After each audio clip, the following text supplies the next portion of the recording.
नमस्कार दोस्तों, इस वीडियो में दी गई जानकारी शोध और ऐतिहासिक तथ्यों पर आधारित है।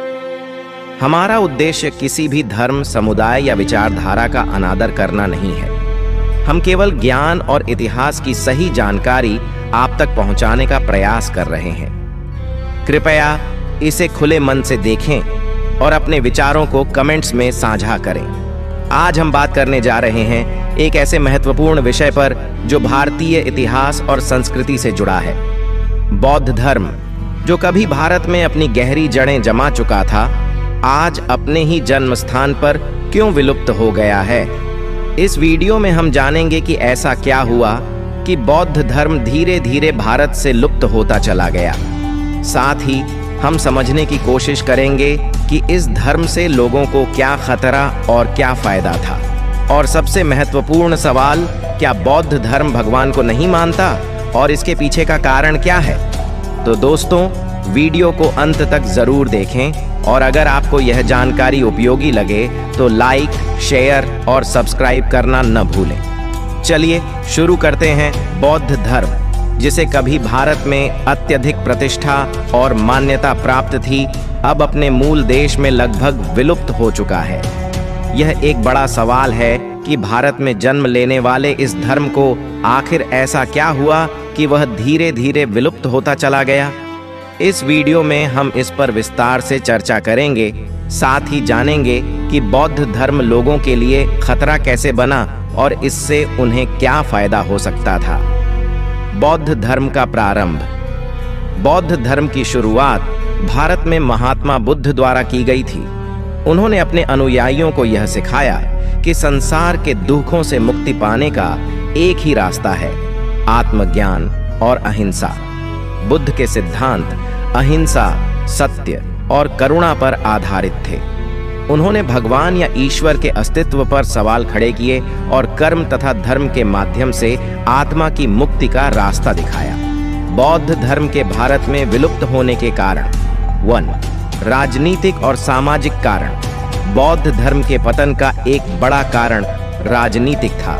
मौर्य सम्राट अशोक के शासनकाल में बौद्ध धर्म चरम पर था, लेकिन उसके बाद के शासकों ने हिंदू धर्म को पुनः प्रतिष्ठित किया। गुप्त साम्राज्य के समय से हिंदू धर्म के पुनरुत्थान और बौद्ध धर्म के प्रति नकारात्मक दृष्टिकोण ने इसे हाशिए पर धकेल दिया। 2. संस्कृत और ब्राह्मणवाद का उत्थान। गुप्त काल में संस्कृत और ब्राह्मणवादी परंपराओं का पुनः उदय हुआ। बौद्ध धर्म, जो अधिकतर पाली और प्राकृत भाषाओं में प्रचलित था, इस संस्कृति से प्रभावित हुआ और धीरे धीरे धार्मिक संवाद से हट गया। 3. इस्लामिक आक्रमण। इस्लामिक आक्रमण के समय बौद्ध मठों और संस्थानों पर आक्रमण हुए, जिनसे बौद्ध धर्म को भारी क्षति पहुंची। आक्रमणकारियों ने मंदिरों और मठों को नष्ट किया, जिसके परिणाम स्वरूप बौद्ध धर्म भारत में कमजोर हो गया। 4. विलय और सिंक्रेटिज्म। बौद्ध धर्म की कई शिक्षाएं हिंदू धर्म में समाहित हो गईं। बुद्ध को हिंदू धर्म में विष्णु का अवतार माना जाने लगा।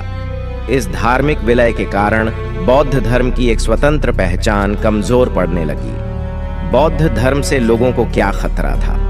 पहली, धार्मिक एकाधिकार को चुनौती। बौद्ध धर्म ने उस समय की ब्राह्मणवादी परंपराओं को चुनौती दी थी। बुद्ध के सिद्धांतों ने समाज में व्याप्त जाति व्यवस्था, कर्म कांड और ईश्वर की अजेयता को नकार दिया। यह चुनौती उन वर्गों के लिए खतरा बनी जो धर्म के नाम पर सामाजिक और आर्थिक नियंत्रण बनाए रखना चाहते थे। 2.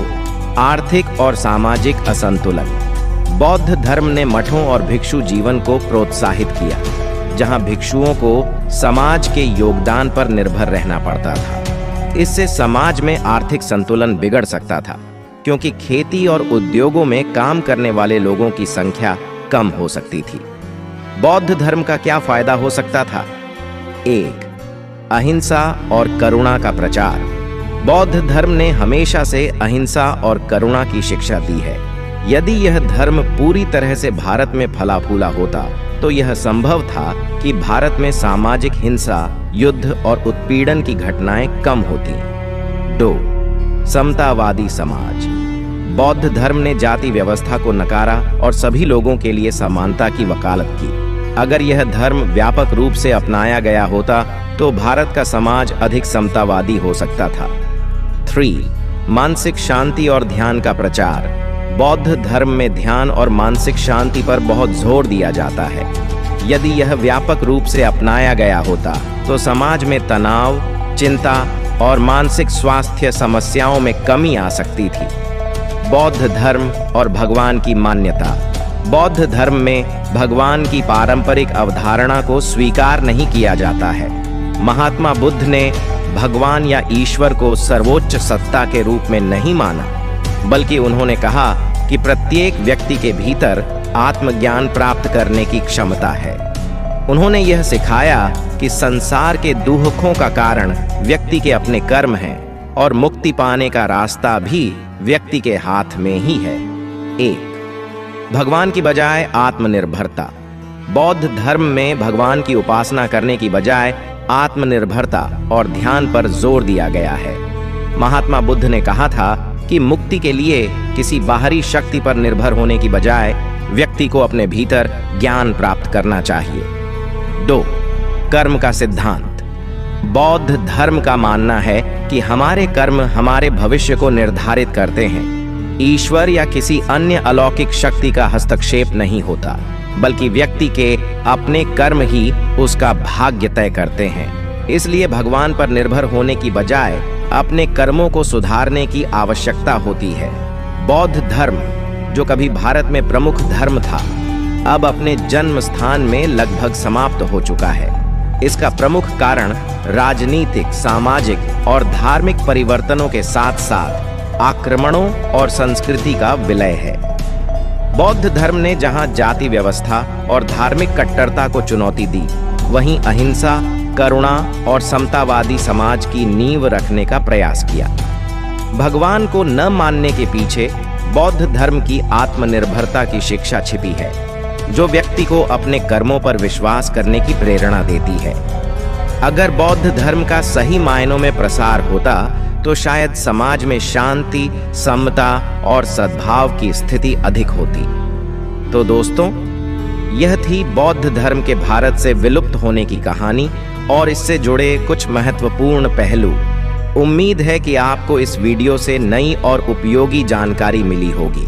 अगर आप भी मानते हैं कि बौद्ध धर्म की शिक्षा जैसे अहिंसा, करुणा और समानता आज के समाज में भी महत्वपूर्ण है, तो इस वीडियो को अपने दोस्तों और परिवार के साथ जरूर शेयर करें। अगर आपके कोई सवाल हैं या आप अपने विचार हमसे साझा करना चाहते हैं तो कृपया कमेंट सेक्शन में लिखें। और हाँ, अगर आप हमारे चैनल पर नए हैं तो सब्सक्राइब करना न भूलें और बेल आइकन दबाएं ताकि आपको हमारे आने वाले हर वीडियो की सूचना सबसे पहले मिल सके।